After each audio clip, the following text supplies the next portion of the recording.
Hey guys, welcome back to nursing Rani blog. तो आज के वीडियो में हम बात करते हैं जो बच्चे 2025 में एएनएम, जीएनएम, बीएससी नर्सिंग, कोई भी नर्सिंग एंट्रेंस एग्ज़ाम का प्रिपरेशन कर रहे हैं, तो कुछ स्ट्रेटजी के बारे में बात करेंगे कि किसमें सबसे ज़्यादा आपको फोकस करना चाहिए, किसमें सबसे ज़्यादा आपको टाइम देना चाहिए, कैसे आप टाइम शेड्यूल बनाएं। ये सारा कुछ आज के वीडियो में डिस्कस करेंगे कि आपका एग्ज़ाम फर्स्ट अटैम्प्ट में ही निकल जाए। फर्स्ट ऑफ ऑल बात करेंगे कि एएनएम, जीएनएम, बीएससी नर्सिंग के जो भी एग्ज़ाम होते हैं, एंट्रेंस एग्ज़ाम होते हैं, उसमें क्या क्या सब्जेक्ट से आपका क्वेश्चन पूछा जाता है। ठीक है, तो आपका मेनली अगर आप मेडिकल लाइन में जाते हैं तो लोग बायो सब्जेक्ट लिया होता है 12th में। मेनली फोकस करना है तो मैं सब्जेक्ट बता रही हूँ। जैसे फिजिक्स से पूछे जाते हैं, केमिस्ट्री से पूछे जाते हैं, बायोलॉजी से पूछे जाते हैं, इंग्लिश से पूछे जाते हैं, एंड आपका मैथ, जीके, रीजनिंग। मतलब जिस आपका स्टेट से है वो डिपेंड करता है, अलग अलग स्टेट में अलग अलग सब्जेक्ट, लेकिन जो आपका कंपलसरी सब्जेक्ट होता है वो math, chemistry, biology, physics and English. ये एक आपका कंपलसरी सब्जेक्ट है जो कि कहीं कोई भी स्टेट में आप एग्ज़ाम दे रहे हैं नर्सिंग का, आपको ये सब्जेक्ट से क्वेश्चन पूछे ही जाते हैं।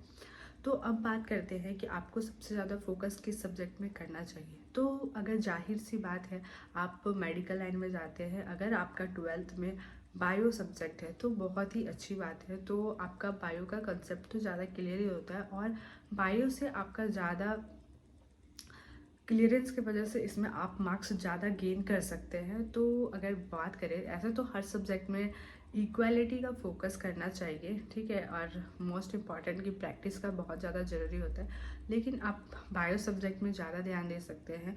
उसके बाद केमिस्ट्री सब्जेक्ट में आप ध्यान दे सकते हैं। फिजिक्स में आपके न्यूमेरिकल्स पूछे जाते हैं एंड थ्योरी बेस्ड भी क्वेश्चन पूछे जाते हैं, तो आप उसके बाद फिजिक्स में जा सकते हैं। इंग्लिश में आपको ग्रामर पूछे जाएंगे, ठीक है, तो इंग्लिश ग्रामर आपका अगर अच्छा है तो आपको इंग्लिश ग्रामर में भी अच्छे मार्क्स आ सकते हैं और बहुत ज़्यादा हाईएस्ट टॉप लेवल के नहीं पूछे जाते हैं, नॉर्मल क्वेश्चन पूछा जाता है, तो आप आराम से क्लियर कर सकते हैं अगर आपने अच्छे से प्रिपरेशन किया है तो। अब बात करते हैं मैथ्स। मैथ्स आपका 10th बेसिस पे पूछा जाएगा, चाहे आप बीएससी नर्सिंग का एग्ज़ाम दे रहे हो या एएनएम का या जीएनएम का। आपका जो 10th सब्जेक्ट के बेस पे आपका मैथ्स का क्वेश्चन रहेगा 10th बेस पे। उसके बाद बात करते हैं रीजनिंग का। तो रीजनिंग कहीं से भी पूछा जा सकता है, कोई ऐसा नहीं है आपका कि रीजनिंग यहीं से मिलेगा। और लास्ट ऑफ है जनरल नॉलेज का, तो ये भी कहीं से भी क्वेश्चन आ सकता है। कोई भी एक आपको शेड्यूल नहीं है या एक बुक्स नहीं है कि जनरल नॉलेज का कहीं से भी क्वेश्चन आता है। तो इसके लिए आपको ना प्रिपेयर करना होगा, मतलब प्रेजेंट में आपको रहना होगा, सारा पता होना चाहिए।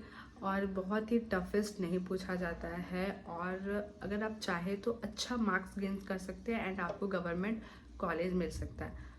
तो आई होप आप लोग के लिए ये वीडियो बहुत ही ज़्यादा यूज़फुल होगा एंड आपको आइडिया मिल गया होगा कि किस स्ट्रेटजी से किस सब्जेक्ट पे आपको ज़्यादा फोकस करना चाहिए सीक्वेंस वाइज।